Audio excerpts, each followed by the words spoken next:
Hey, this is Russ. Time for an update. No, it's not a knee update.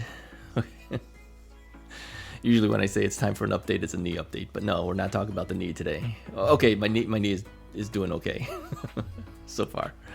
Um, I made some changes in my studio. Yes, it is a studio.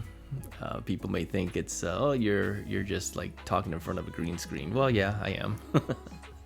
But I wanted to show you what my messy studio actually looks like.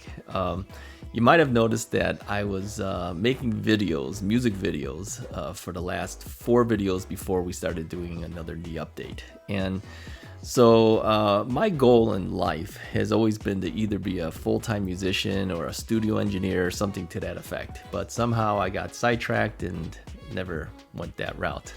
I was a music major for 1 year. University of Illinois. I was a music theory and composition major for 1 year. But then I got pushed into other areas by the fact that I didn't think I was going to be able to do that. So I went into electronics engineering, and the reason I did that is because I wanted the background so eventually I could be an audio engineer. But yeah, didn't do that either. Ended up in forensic audio. How do you like that?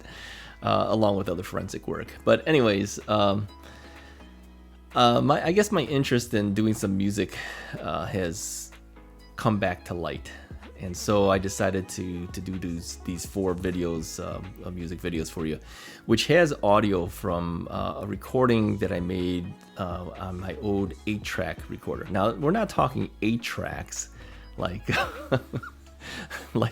like the old 8-track system you put in your car. We're not talking about that. We're talking about 8 channels of audio. Okay.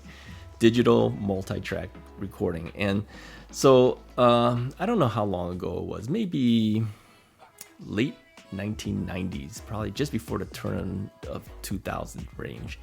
I purchased a digital recorder, 8-channel digital recorder, and I used to have quite a bit of equipment. I'm going to show you some photos here.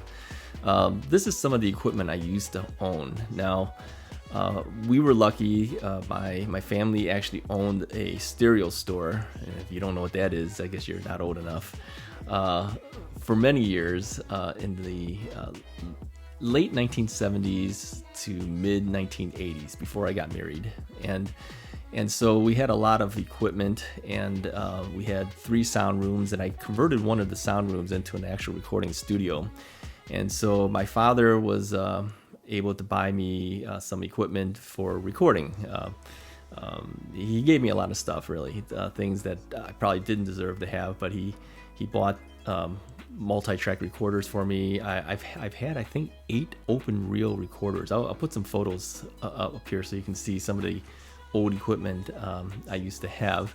I had quite a bit of equipment, and in the tens of thousands of dollars of equipment.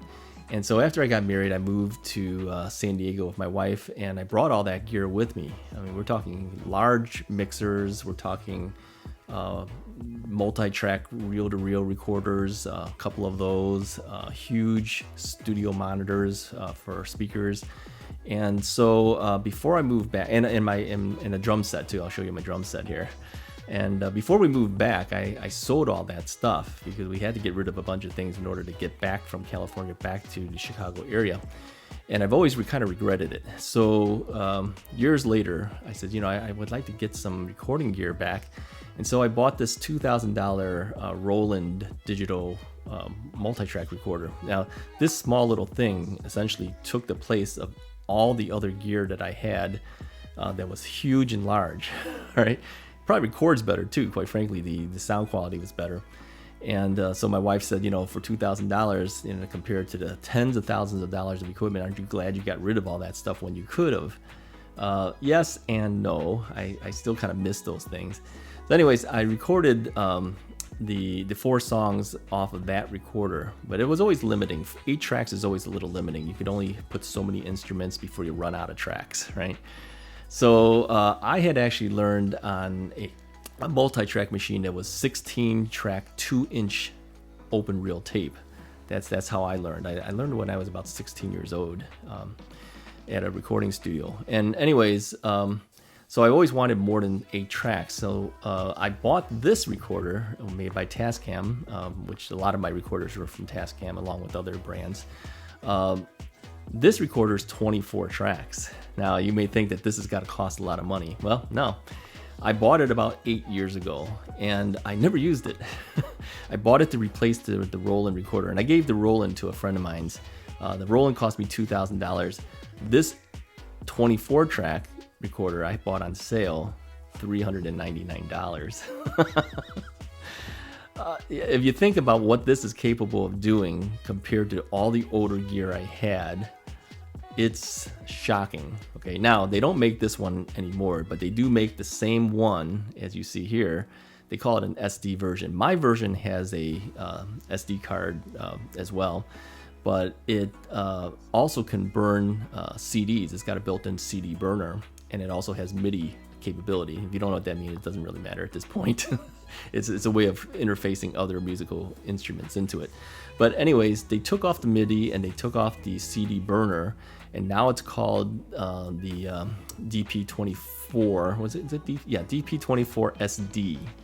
And so it basically says that this is the same machine, but it doesn't have those other features, and they cost now $499. Well, it's been, I think, at least 8 years since I've had this machine, which I've never used. And so 8 years later, they have one, the exact same model, essentially took out some things, raised the price about $100, and it's $499. So you can still buy one of these things for $499. This is what I'm learning right now. I'm learning to use this particular machine because I didn't use it for the last 4 music videos, but I will for future music videos that I'll be making. So I'm spending the time learning this. Now, I had asked friends and neighbors for suggestions for songs, and my next door neighbor suggested one song. So I said, I remember this song, but I really didn't pay much attention to it. I'll give it a try. All right. So my goal was to see if I could learn this song, learn the video, the audio recorder, and produce an actual music video out of this within, I'll give myself a week to do this in. Okay, I was hoping a couple of days, but it's taking me longer to get through all this stuff. So I've run into some issues with the recorder, some things I have to learn that's not the same as the other recorder.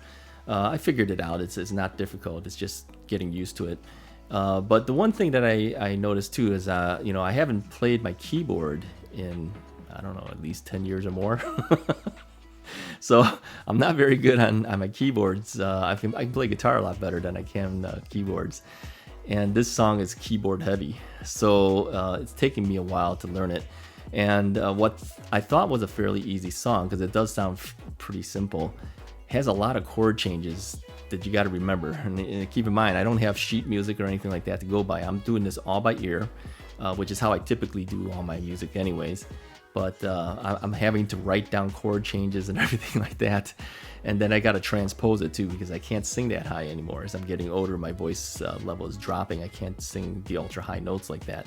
So I'm finding it to be a challenge. So this is what I'm doing for this week. So if you don't see anything from me for several more days, you'll know that I'm still working on it. But I wanted to give you that background, and so that you'll know that when this next video comes out, it's the challenge. It's learning a song that I really don't know, learning to play keyboards better again, learning a new piece of equipment to record on, and then doing the video along with it. So sit tight and wait for that. And when it comes out, you'll see how the final production is. Anyways, I just wanted to give you an update as to what I'm doing, and I will talk to you guys next time. If you like the video, hit the like button, hit the share button, hit the subscribe button, and I will give you the video in a few days. Talk to you later.